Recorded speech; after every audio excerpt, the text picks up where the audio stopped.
Hello and welcome to Hubler Product Talks. Thanks for joining. Product Talks is our exclusive series for product managers where we talk to the brightest minds in the world of product.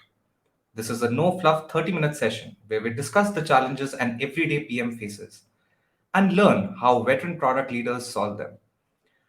Understand where your product sits in the grand scheme of things of your organization and learn how you can drive the last mile to double down on your wins. Today, we have Pradeep Kumar M, Director of Product Management at FICO. Pradeep comes with a track record of delivering successful products working in both startups and enterprises. Given his experience working across multiple companies, he has a unique perspective on the challenges and opportunities that come with building successful products. Welcome, Pradeep, to the Product Talk series. How are you doing today? Doing good, Alvin. Thanks a lot. Thanks for inviting me to this event. It's really a pleasure being here. Cool, cool. So today we'll be talking about the different challenges a PM faces in startups and enterprises. We'll find out how and why they're different and learn to solve them. I kind of want to start off like at the very beginning and take a 2 cents on how would you describe the main difference in the day-to-day responsibilities of a product manager at a startup versus a large enterprise. Okay. Uh, so I would like to take an analogy somebody mentioned to me when I kind of moved out of a startup and joined a enterprise as a PM. And I think that kind of holds true even today. And I don't remember who said this, but this person said, if you're a PM at a startup, it's more like you're a parent to a newborn kid, and you're a poor parent to a newborn kid, which means that you don't have resources, but you kind of don't have support. You kind of have to run everything that kind of needs to be done to take care of the baby. uh, on the other side, if you're a PM in a larger enterprise, it's more like being a parent to a teenage kid.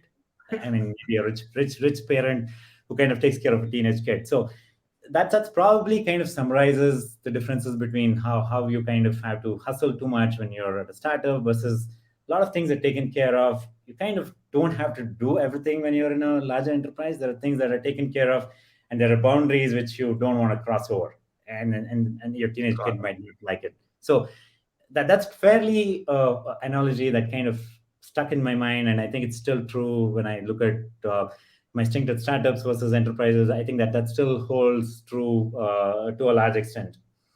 And from a day-to-day responsibilities perspective, I think when you're in a startup, you're out of the door, which means that you're constantly meeting customers, you're talking to them, you're trying to figure out what the problems are, if the product that you're launching is going to work out, will it scale. So it's I think it's more interactions with customers that you spend a lot of time with. And if you're at a larger enterprise, you probably have a strategy that's fairly set in place, and you're kind of getting aligned to Got that strategy. So larger companies have strategies which you kind of align to. And I think in a startup, you're a little more hands-on. I mean, if somebody doesn't turn up to office, you got to serve coffee, you serve it. You need to code, you'll code it. You kind of do your own QA for your product. But in a larger enterprises, there are processes set in place, and you have stakeholders. So most of your job is kind of following the process, making sure everything kind of is in place. Stakeholder management, engineering, QA, it. design. You pretty much have the roles kind of set in stone. So So that's what it is, and I think it's a little more, I would say, cross-functional. I would say collaboration is higher when you're in a startup. You're constantly interacting with everybody on the floor. You don't have people in different departments. You kind of don't know who they are. So it's a little got it. more of a chaotic, I would say.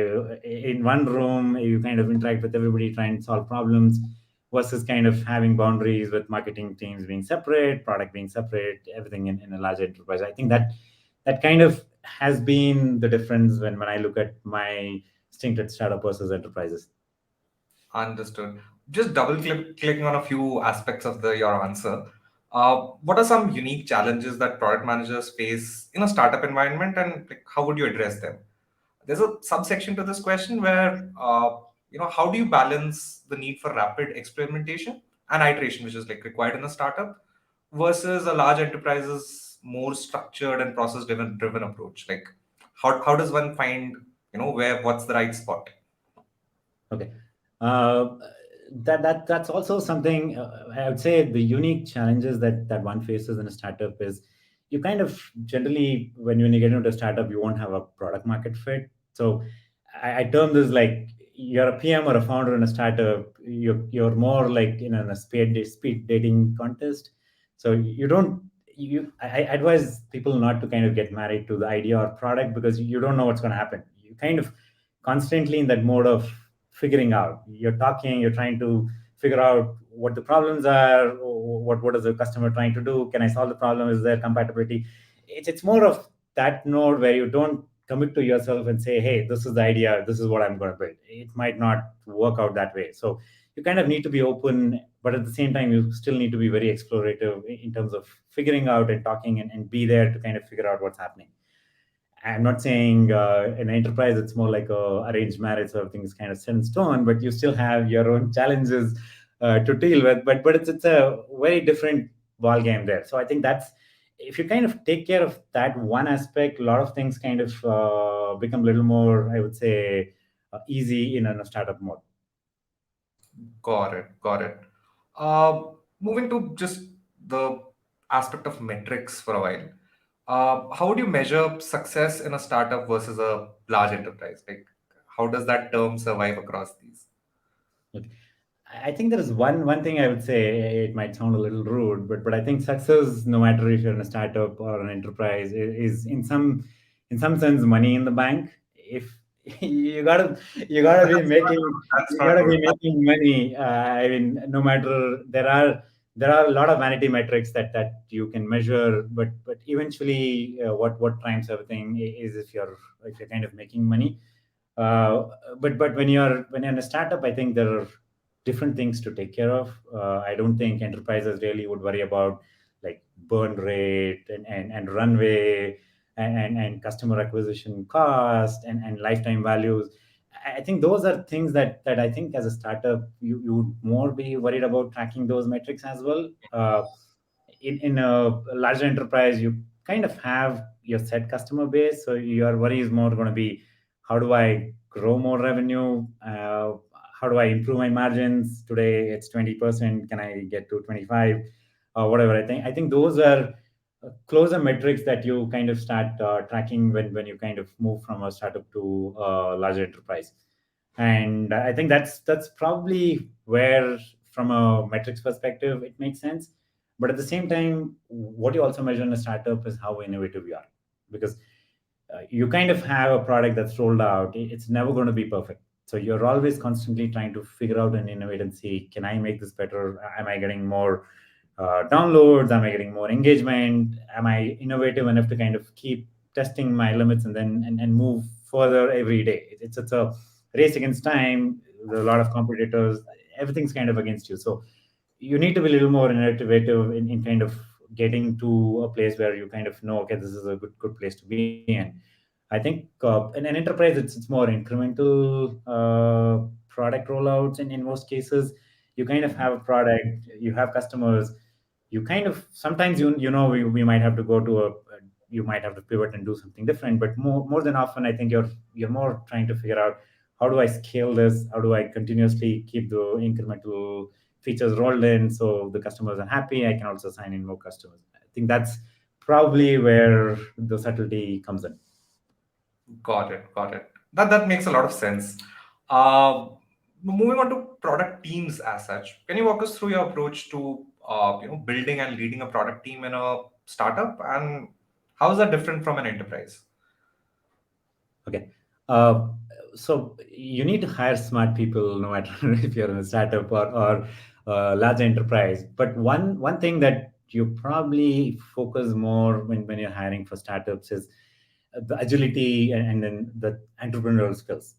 You kind of have to be a hustler. You can't come with the mindset that, oh, I know this, I'll only do this. So that's the first thing you look at. Is this guy entrepreneurial? Will he kind of be agile enough to changes? Because we might hire him saying that, hey, this is the product we're building, and the moment he comes in, we might say, hey, this is not working, or we might do something else. So somebody who kind of knows, okay, this is going to be the case when you join a startup and can kind of mold himself and then work in that environment. I think that is very critical when you hire for startups. And personally, what I look for is the personal aspect of the person, the softer side of things. Like, can I work with, if I'm hiring Alvin, can I work with Alvin?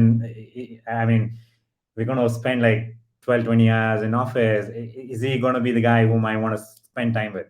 That's one aspect. I don't think you look at that in an enterprise. You wouldn't probably know if the guy you're hiring is going to be in your team or a different team. But that's not the case in a startup. So that's very important for me. And I think the other aspect I've also looked at when I'm building a team in a startup is this guy gonna be the guy who can get me the next guy? Can I market him? If Alvin's interviewing somebody, will somebody like Alvin enough to come and join my company? So everybody whom I hire in the initial stages has to be like the spokesperson to the company, and people should come for the guy whom we have hired. Like, if I hire Alvin, I want the next guy to come in and say, hey, Alvin's working in this company, can I go and join? So that's a referral, or I think people look up to the individuals when you're in a startup. So that's also very important. I hire for people whom I know this guy is going to get me the next three guys. He's the guy who people would love to work with, and that's the kind of people who you kind of hire at the initial stages in a startup. And I So think there when has to you be some levels of evangelism, if I'm not wrong, like at a personal level as well. yes, I think in an enterprise, the skills are very different. You kind of also look at process driven approach. Does this guy work with tools? Can he kind of run through the process and get the products out? Stakeholder management is another thing that's it's a little more, I would say, required when you get to bigger enterprises than in startups. Can he face stakeholders, marketing, design? Can he answer them? Can he collaborate with them and then kind of work out on the team? So those are things that are, I think, a little more important when you kind of get to enterprises or startups. Understood. Um, what are some of the key ways that you collaborate with product marketing managers to ensure like successful product launches? Like we can take an example of a recent product launch and describe the roles of the product management team as well as the product marketing team and how that played out. Would also love to know like how do you measure the success of a product launch? So how do you work with the product marketing team to analyze the results as well? So just holistically around product launches. Yeah, I think when you're in a startup or enterprise, it doesn't matter. Marketing is more an extension of product management. The difference is, I would say, is if you're a product manager, you kind of know the persona for whom the product is built. What is the market segment that we're trying to cater to with the product, and you would probably have an idea of how do you take it to market as well. But I think product marketing comes into picture. They're more, I would say, experts in trying to get the product to the market. So it's a collaborative effort. In the past, what we've done, even with Maven, we were building. Initially, we started off with a vision to say we wanted to give mobile data for free for the masses. So Mhm. back in 2000, I would say 6, 7, mobile data was very expensive. It was like $50 for 150 MB of data, and a lot of apps got created. People were not downloading because 20 MB of data for downloading an app. Nobody wanted to kind of spend that amount of data. Nobody was opening apps because the engagement also meant the data kind of is getting expensed. And a lot of apps were running in the background using data. So people were very wary of using apps. So we built the product out. We wanted to take it to the market, and we were working the marketing team. One thing we typically do is product managers know best in terms of market segmentation and persona. I Mhm. think that knowledge has to be kind of imparted to the marketing teams because it's a collaborative effort. It's not like you build a product. Towards the end of the product, you build a documentation saying, here's the 25 questions you asked about marketing, go to market, this is what it is, you just go run with it. I don't think that works. Even in enterprises, we've kind of learned, and even in enterprises we're changing the model a little bit, which means that you kind of involve them early on. Mhm. You clearly tell what is the customer segmentation, who are the persona that we are trying to cater this product to, what are the problems that our customers are facing. This is the problem they're facing. This is how we're trying to solve it. Once marketing teams get a hold of, okay, this is probably what we should be pitching the product with, whom should we pitch against, I think that becomes a lot more easier for you to take this to the market. So that's one aspect that's worked out. And we recently started doing this at FICO also. We also involve different stakeholders in sprint demos and other demos. So Mhm. it's not like a one final product that's kind of given to the field or marketing saying that, hey, we're done, just go market it and get it out of the door. It's a constant involvement with them also saying, this is what we built, this is the problem we're solving, this is what benefits the customer will get it. Once they kind of get that, it becomes a lot easier for them to kind of tweak the marketing and roll it out. And the Mhm. other thing we have also done is we set the goals earlier. We say, hey, we want Got it. like 100,000 downloads, Mhm. or we need like X amount of referrals, or even K factor. So once you set the metrics to the marketing team saying this is what the expectations is, they Mhm. kind of start figuring out how do you get the market, how do you get the product to the market. So at Maven, we kind of had a lock screen. We used to reimburse data when somebody clicks on the lock screen. It was not Mhm. scalable. We moved to an app model, a marketplace, where we said, if you download an app, we will track how much of data is spent on downloading the app versus engagement. If you keep using the app, we will track the data and we'll put it back into your wallet. So once you get to 150 MB, you can directly get a recharge. So Got it. that was a really, I would say, cool product.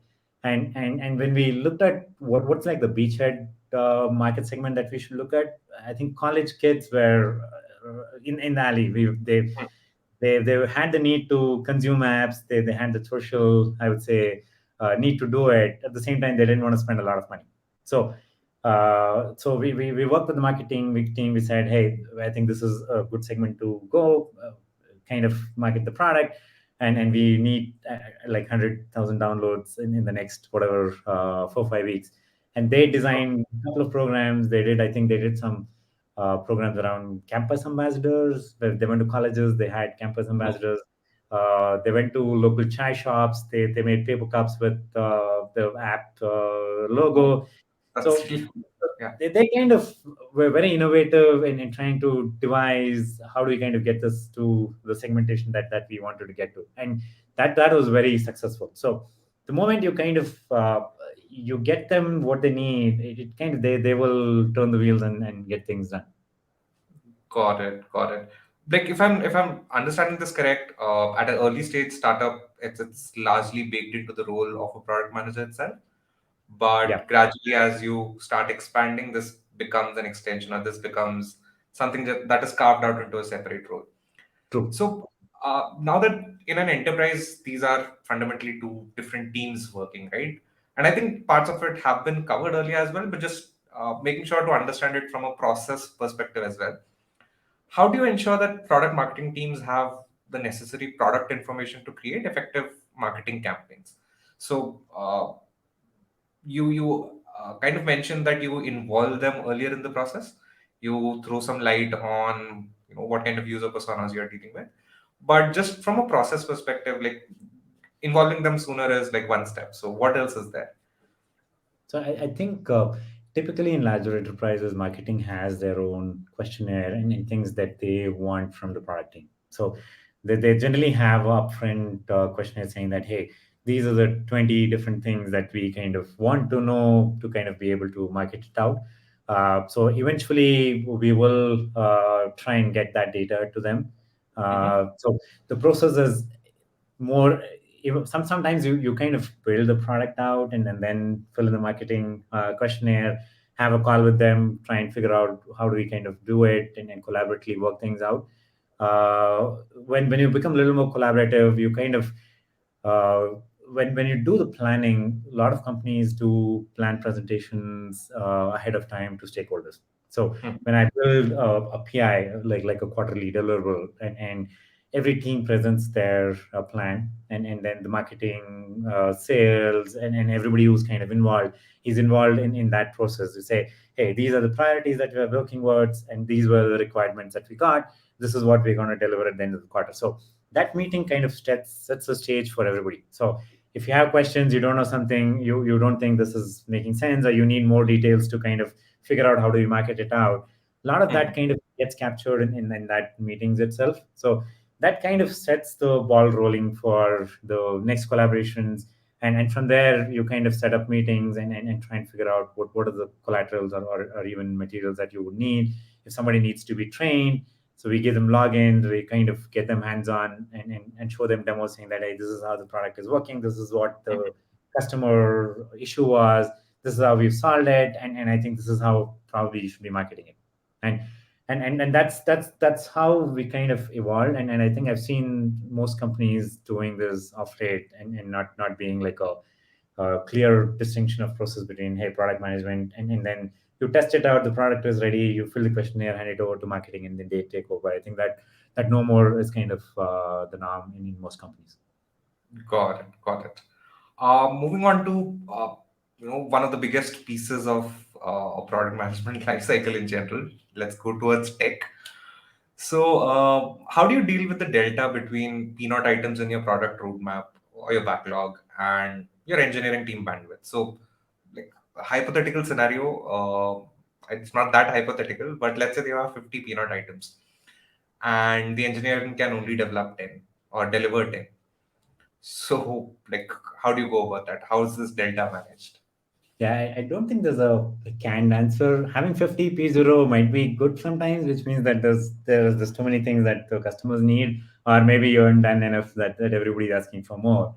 Um, See, there are multiple ways to look at it. When you look at your roadmap, or P0 items, one thing I generally tend to do is look at what is your core competency, what's your USP, and what's Mhm. the critical path looking like. So say for example, FICO, we have our heart of what we do is like a decision engine, so Mhm. analytical decision engine. So there are a lot of customer interactions that customers do when they work with banks, financial institutions. Like when I apply for a credit card, does your credit card get approved? There are a lot of data that gets crunched, and then the decision is made. So that is the core offering that we have. Mhm. When I say that's a core offering, it doesn't mean that there are no other aspects or features that the customer needs. There might be a UI that they need. So focus on core. That is something that anyway we will have to work on and get it done. If you Mhm. can identify some of these non-core functionalities that is needed for your product to be successful, but it's not core that you have to do it. Mhm. We've also looked at uh, like different tools, low code tools, or even outsourcing some of these to different vendors in the past. So I think Maven, we kind of outsourced some of the backend infrastructure work because it was not code. I mean, we got some external help. So that's one way of looking at kind of reducing the burden. You don't have to do everything. At the same time, there is there is a P0, which means that there is a need that the customer is looking to get solved. So if you can kind of work out and say, where are those buy versus build, or collaborate versus build sort of decisions, I think that will take care of a lot of these, maybe some of these P0 items, and say, hey, maybe here's a low code platform that you can just probably use and get the UI built out instead of kind of building it from scratch. So that's one way of looking at that problem. And the second way is also, I think, from what I've learned in July Systems, we had this, I would say, not even low code, no code platform for launching mobile applications, I think similar to Okay. what Hubler does. And Mhm. I remember we signed up NBA teams. So when, Mhm. when they came on board, every customer has like 20 different things that they want to do. And some of them might end up being a P0 on your roadmap. What we did was we kind of we showed them the tool. We said, this is a WYSIWYG. What you see is what you get. You can drag and Mhm. drop. No developers are needed. You can build it out. We went a step further. We built out a template for one of the teams. We Mhm. kind of knew NBA teams. Uh, they're interested in their schedule, their mashups, photos, videos, and maybe ticketing for their events and all that stuff. So we kind of built a design. We built the whole site out. We Mhm. presented to one of the teams and said, "Hey, this is a free site, which means that you don't have to pay for building the site. It's kind of built out. You only pay for the recurring revenue." And they loved it. And that same template, we were able to use it across all the 30 different teams. So Oh, amazing. now, one small step of saying, when you tell the customer, "Hey, this is something which will meet 90% of your needs, and you don't have to do anything. You can go live to the market tomorrow." I think a lot of those smaller things that they thought is important, they might probably say, "Hey, this is no more needed. If I have to wait for 3 weeks and have a developer to kind of configure this out, I would probably live without that. Give me this, and I will probably go with it." So there are different ways of doing it. In some cases, we've done it differently. It's worked out. So as a PM, I think there's no canned answer. You need to figure it out and try different things and see if there is a sweet spot that you can kind of get to. So you don't have to do 50 things. You do 10 things, which still sells your product, but the customer still gets 90% of what he kind of wants to do with this product or customers. Got it. Got it. Like big fan of the advent of no code technology in general because uh, your time to think and then deliver what you've thought, like a thought to action delta, that's reduced massively. Like with no code tools, like you can do quick POCs, you can do very very fast iterations there. Very Got true. it. Even at FICO, we're building this new platform, and Mhm. and and the whole architectural principle is microservices and low code, because eventually we want our customers to get their products sooner to the market, lower maintenance. You don't wait for a developer. Hey, Pradeep has to come in. He needs to code list 10 things and then put it live. Uh, there are a lot of things that change overnight. Even with COVID, a lot of these financial institutions have to change a lot of things. And if that notion of there had to be a developer who needs to come in and change things, it would have taken 3 to 6 months or whatever the time is. And that's lost time. The moment you give that control to business users, I think the churning time is like super small. Yep, So yep. time to market is really the key essence there. I think a lot of these low-code tools are very popular for that reason. I think it makes a lot of sense for companies, no matter what size they are, to kind of use them. Got it. Got it. Want to kind of turn this a little more inward, more about you. How far do you plan out in detail, and like how has that evolved over the years? And like, let's also look at how that changes for a startup versus an enterprise as well. Yeah, I think in a startup, it's really difficult to plan out too far. As a PM, you have short term goals to make sure your product is alive and kind of makes money so that you can survive.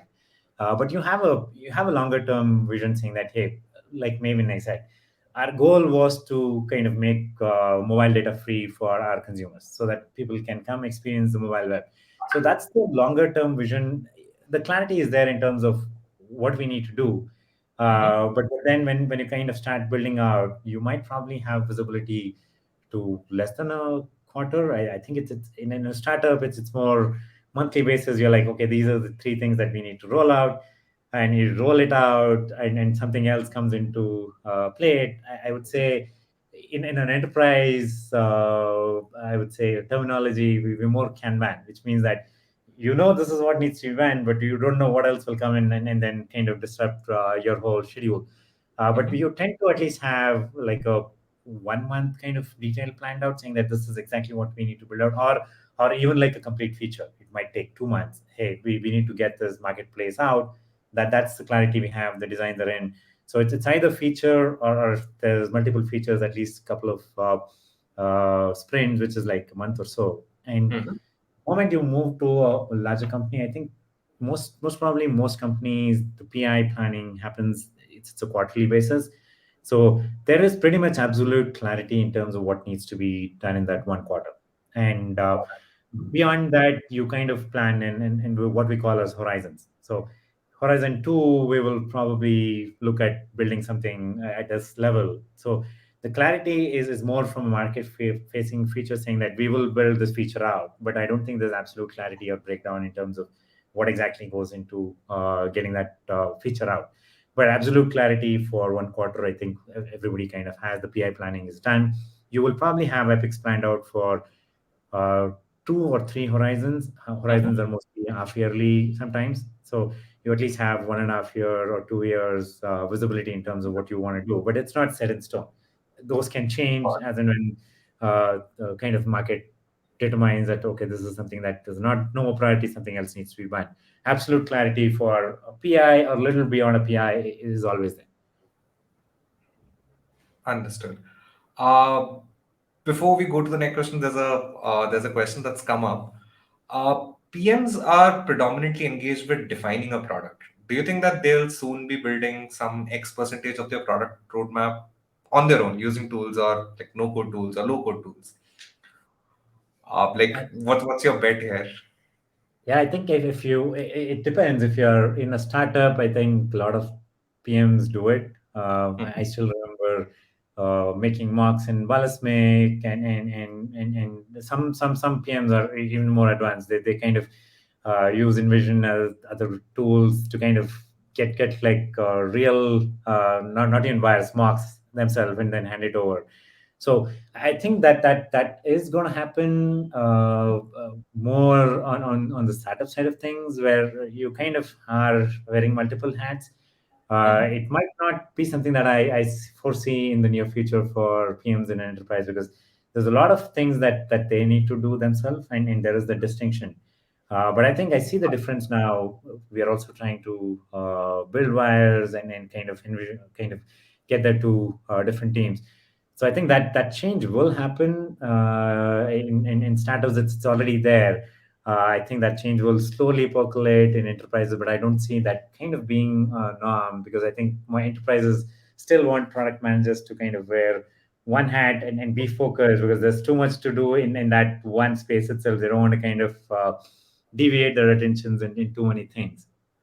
I think it's something similar to how we discussed, right? That product marketing essentially is something that comes under product management itself in a startup. But as you go towards enterprises, that slowly carves out. I think something similar can happen here as well, where you have MVP builders or product low-code tool users who are a layer between your product and tech as well. The other reason is when you're a product manager, I think the expectation is for you to kind of spend more time in the product domain and the problem domain. So understand what the problem is, who the customer is, what is this problem, spend more time to kind of be in that space more, and not jump too much into the solution space. So Solution part. the moment Got it. you kind of get into wires and marks, you're already like, hey, the customer is logging in, he's clicking here and here, he's doing this is the flow. The moment you get into that, you might kind of get sidelined from the focus on the problem side of things. So I think personally also I've also kind of kept myself a little behind, saying that, hey, don't jump into the solution space. More of the tools that you're talking about kind of end up in the solution space. You spend Got more it. time in the problem space, persona, the problems, how can I solve it. I think that will be more helpful than kind of transitioning over and trying to kind of get hands-on and build things out. There's no right or wrong answer. This is just a personal perspective. So Got it. I'm Got sure it. for other people, the other way might have worked out very well also. Understood. Just moving on to, I think we kind of didn't cover a lot around design as such. We talked about different stakeholders, different aspects of product management. Uh, just typically, how does your product design review meetings work? Like, how is the handover? How's the how does that loop work in general, and how does that change with the scale of the companies, like startup to an enterprise? Yeah, I think it's the same. What I mentioned about staying in the problem area. I think for interactions with design, the moment when you say designs, a lot of people think about wires, marks, and then the building of the product. How does it look and stuff like that. Uh, Mm-hmm. it starts much before that. It is more. I would say when you get to a design, before you get to a design meeting, I think you should be spending a lot of time in the problem area. Persona, I think that's more critical. Who's your Mm-hmm. persona? What is he trying to do? What are the problems or any ambitions for him to get this job done? Once you have that clarity in, I think that clarity is also needed for the designers. They don't They don't come in and say, "Hey, what do you want? I want this social media site. Oh, this is a landing page. This is a login." I don't think it works that way. It's more, "Hey, who's your Got persona? What does he want to achieve?" So they get wired in saying that, okay, this is what he wants to achieve. What's the best way to kind of build or experience for him to get this job done? it. So once you lead that conversation in that mode, I think it becomes a lot easier. So when you get into design reviews, it's very important for you to set the goal and context in terms of the whole persona, and explain saying that, hey, this is what we're trying to do, and also have a clear meeting agenda to say what do you want to achieve. Is this, at least, do you want to hash out the experience for one persona? This is exactly what we want to do. That's very critical. You do that first, and a lot of times designers don't have to work just with product managers. You also involve a lot of other cross-functional teams, especially engineering, architects. The reason why we kind of recommend that is there might be some architectural, I would say, nuances that might impact the design. It is also good to get feedback from other stakeholders. In startups, I think most people are very vocal. You get them in a room, and things will happen. They'll fight it over, saying that, hey, this is not good, I don't like this. It kind of is very different sort of an environment. I think Mhm. enterprises sometimes, a lot of people might not be very vocal, so you might have to kind of push and say, hey, this is good design architecturally. Do you see something that we need to do differently? So sometimes you might have to pull in participation when you kind of move to larger enterprises. But again, involving each of these stakeholders early on is very important. When you plan, when you kind Got of it. present persona, if they are present, I think they kind of know the context ahead of time, and it's not the first time they're trying to build something out. So I think for every cross-functional team, this is one thing I would say: get them in earlier if you can do it. Show them the planning, involve them in demos, let them sit, they'll give feedback, which kind of is a lot easier and collaborative than trying to just sit in a silo and build everything out and try and take it to the market. And then you kind of face these, oh, I didn't know about this could have been done better. It avoids a lot of those last minute, I would say, push. Absolutely. I feel it also sidesteps a lot of unnecessary tech debt creation where, they can also streamline their development process as to what's coming down the line. Very true. Got it. Got it. Cool. Kind of moving on towards our last question here. Let's talk about your task management. Like, what's your primary tool for task management and like bug tracking? It could be like, let's take two aspects to it. One is your personal task management with your team, with your close, first order team, and then for your product, bug tracking, your progress, your sprint progress, all of those things. Yeah, I think Jira is kind of becoming the de facto tool. I think even when we were in startup, I think we were using Jira, and Hmm. even in larger enterprises, a lot of companies use Jira for most of the, I would say, feature tracking and even defect tracking. So Jira, building your epics, starting from initiatives. By that, you build an initiative in Jira, Hmm. go to epics, stories, and tasks, and even defects come in there. Hmm.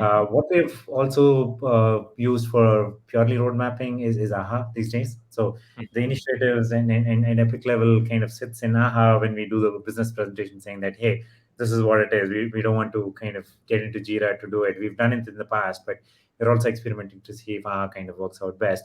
So the road mapping kind of stays in AHA and syncs with Jira. And beyond the road mapping, the day-to-day product management, the delivery and sprint planning, all that kind of is predominantly done in Jira. Got it. And so is this synced in real time, your AHA account and your Jira? Like you create epics there, do they get created or is it a You can set it up. You can set it up the way you want. You can put in filters. There's a lot of, I would say, cool things you can do with that integration. got it.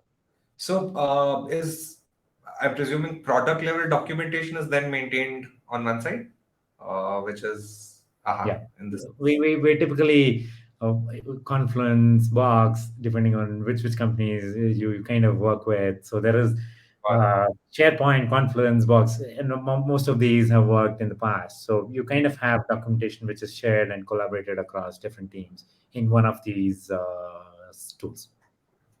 Got it. Understood. I like personally, I feel like most of these tools kind of become repetitive with their overlap. So you have Confluence with Jira, but then you want documentation in a slightly different format, and that just adds one more billing to your Yeah. total number of users. Yeah, I think it's more collaboration and sharing. Right? The documents are also evolving. I think it's not. I don't think with Jira you can do it. So it's mostly one of these SharePoints, Confluences is probably the ones that we've used in the past. Got it. Got it.